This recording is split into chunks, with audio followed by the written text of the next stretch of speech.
Stream out here having myself a morning on a Wednesday. I'm coffeeed, nicotined up, and we are out here to get this cheddar, guys. Ooh, so while I'm setting up my truck, I have a big think moment, right? It happens to me. I have little epiphanies sometimes. The best ones are when I'm on the toilet, but this one's not half bad either. I was looking at my setup out here. Do you see how my chemical tanks are set up? Right? Well, chemical, yeah, I do have two chemical tanks, so to say plural is fair. I have a little 8-gallon auxiliary tank right there. And then I have my 35-gallon main SH tank, right? 35 gallons of chlorine. I put my surfactant directly in there. It just mixes all by itself. I don't have to mess with it. Draw it out the top. You're coming on down. I got a little ball valve right there. That's my oh shit valve. If I ever have to use that, then I'm having a bad day. That means that this guy right here has probably broken, right? So what I've been doing up until now is taking a bullshit. All of this tube, I have to pop off the lid of my 35-gallon tank, right?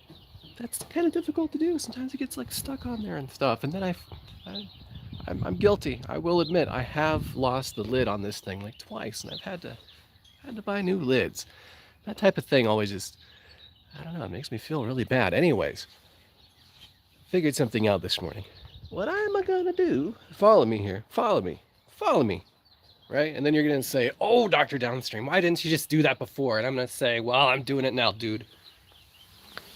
I'm gonna put a little T right there. I'm gonna put a little T right there. And I'm gonna drop down. I'm gonna throw some hose in there. I'm gonna hook that up. I'm gonna come down to another little ball valve right back here, right? And probably like a banjo fitting, I think is what they're called. No, a gator fitting, I think is what they're called. It's the real easy slip couplers. I'll install that. So where I can just fill my chemical tank with the fat boy, and it'll just be back behind here. I'll have a shut-off valve. I'll have probably like another safety shut-off valve. That probably would make sense. The chemical will just flow through the fat boy because I get my SH in 15-gallon drums, and these things are just, every time I have to move them around, it's like my rotator cuff is like, dude, what?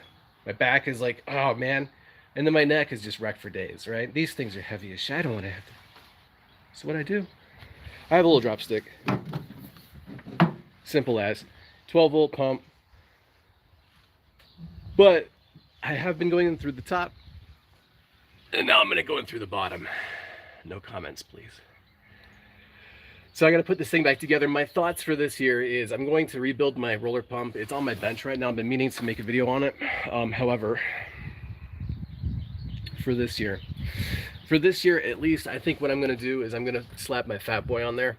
I considered my roller pump to be an experiment. It was something fun to do. It works. I like it, don't get me wrong, but I've decided that what I like better, for me, from experience, is just having the space in the truck bed, because for some projects I'm going to need extra stuff, and having that roller pump with the engine and everything right there, I could still work with it. It's just that everything had to have its place. Everything does have its place on my truck, don't get me wrong, but it used up some space, and it was a lot of weight and stuff. And now with gas prices and everything, I'm just thinking, how light can I keep my truck and still do this? And so the roller pump came off. I'm going to keep it, don't get me wrong, for other future projects. I will end up keeping it and using it at a future date.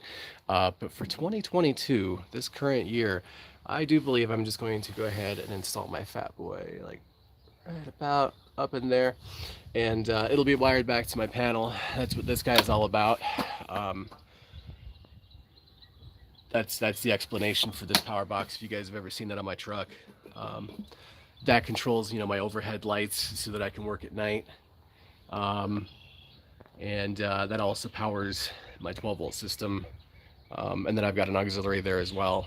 So it's all just off the same battery that starts the engine. Anyways, just wanted to run that past you. I know a lot of guys are out there. This is the time of year where it's like, you're redoing a lot of things on your truck because it's the start of the season. It's warm. Finally, you can actually work on your stuff. So, Wish everybody best of luck. Thank you for watching this video. You know, hopefully it gave you something to think about. If not, that's fine.